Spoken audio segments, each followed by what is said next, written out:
Hey guys, this is Justin at the Survival Review, and continuing my look at the Jurassic Park series, I'm going to be talking about Jurassic Park 3. Jurassic Park 3 is the worst of the series. Now, to be honest, I don't think it's awful. There are actually some parts of it that I do enjoy, actually some parts I like. Some parts I like better than The Lost World, but in the long run, The Lost World is a better movie. Now, not by much, just by a little bit.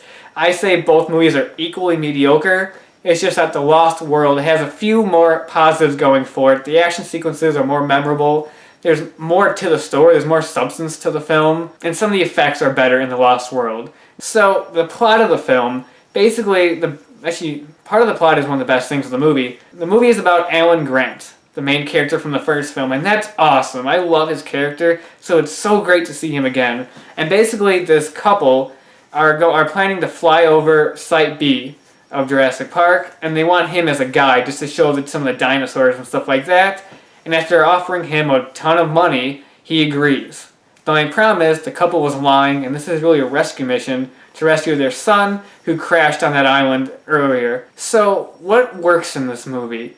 Alan Grant, as the main character, works, because it's so great to see Sam Neill again, and I love Alan Grant, so his character being in here is great. He has some really good moments, some really great Alan Grant moments that are just awesome, so I loved him in the movie. The movie still has a good blend of CGI and animatronic, though there are a few times where it goes too much on the CGI side, and it's like, you could have done that in animatronic, it didn't have to be CGI, and some of the CGI can be dodgy at times, but for the most part, it still blends the CGI elements with the practical elements really well. Those stuff still work. There are some good action scenes in this movie. I like the first action scene when the plane's tumbling around and stuff like that. I like that action scene. That scene's good. Then, at the end, when they finally introduced the pterodactyls, which you've been waiting for in a Jurassic Park movie, they hinted at it at the end of Jurassic Park 2, and now they're actually delivering, and that was fun. I liked seeing that. There's some good chase scenes with raptors that are still good. I like that. There is a fight scene between the Spinosaurus and T-Rex, and while it's enjoyable for what it is, it's way too short. And I know they're trying to build up that the Spinosaurus, the big, bad dinosaur, is even badder than the T-Rex. I still think they should have left that till the ending of the movie and still had the T-Rex be a part of it. Because it feels weird that T-Rex gets taken out of the film so early on. You never see him, it's like, oh. But that was alright. Now, the flaws with the film. The biggest problem with this movie is it's only 90 minutes long, whereas the first two films worked over 2 hours. This movie really feels like a Cliff Notes version of a Jurassic Park movie. You know how the Jurassic Park structure, you got introducing the characters, and then finding a reason for them to get on the island, and then getting on the island, seeing the nicer dinosaurs, and then maybe 40 or 45 minutes in, that's when the bad dinosaurs come in and attack. Well, by 20 minutes into this movie, they're already on the island and getting attacked by dinosaurs. There's no substance to this movie. It just moves so fast that it's over before you know it. And the characters don't help at all, because aside from Alan Grant, none of the characters are likable or memorable. They're not really unlikable. They're not like, oh, I hate that guy, but they're kind of like The Lost World. They're just, they're nothing special. William H. Macy, great actor, but I didn't care for his character. One character that annoyed me was the wife. She is so annoying. She's always yelling and screaming and okay, I didn't like her at all. She was annoying. But yeah, the cast just doesn't help. It doesn't help make it easier to sit through. And there's a lot of stupid moments in the movie. You have the kid, who they find him on the island, and he survived 8 weeks on the island.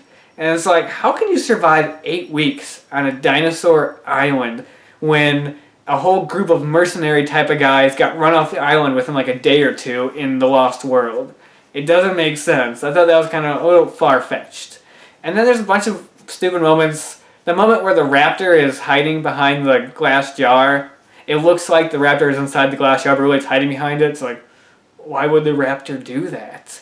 And then at the end, when Alan Grant's using that raptor thing to actually talk to the raptors, basically Alan Grant talks to raptors at the end. Yeah, stupid. Then you have the one moment that everybody mentions about this movie that I'm not going to delve into, the dream sequence. Alan! Alan! Yeah, it's really stupid. Let's just move on from that.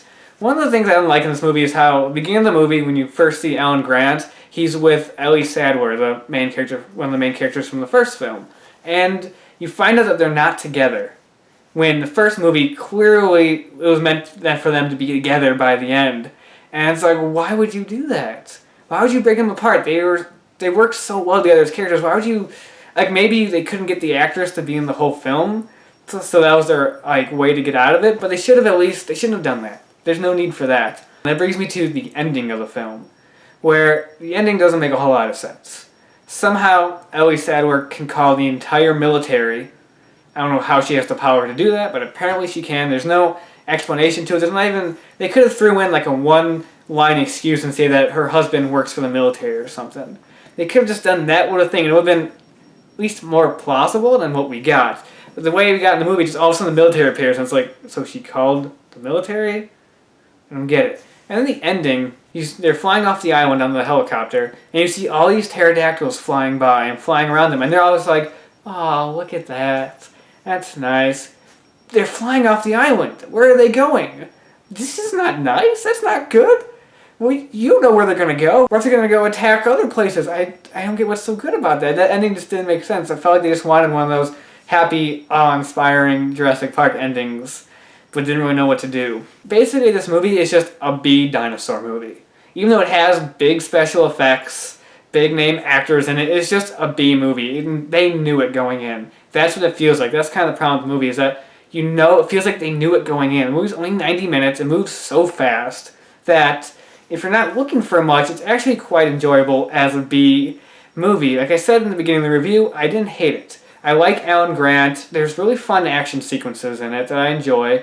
The dinosaurs are still cool, aside from a few CGI shots that don't hold up. And again, the 90-minute runtime works in some respects, and in other respects it doesn't. If you're looking at it as a B dinosaur movie, the 90 minutes work because you're in and you're out and you're entertained. But if you want more for your movie, like you got in the first two, you're not going to get it. So, out of 10, I'm going to give it a 5.5 out of 10. Again, not a whole lot lower than The Lost World, but still not a very good rating. The thing that Lost World had was more of the story and the characters, and Jurassic Park 3 has more of the adventure and the action and the fun. And those elements, like I said in my first Jurassic Park review, don't work when they're separate. When they're combined, you get Jurassic Park 1, and it's amazing. And I think that's why the sequels falter the most, is that they didn't balance all the elements of the first film right enough. They just did bits of it, and it didn't work as a whole. And that's the Jurassic Park sequels, and hopefully Jurassic World delivers. I really hope it does. I'm looking forward to it. But until then, I'll talk to you guys later.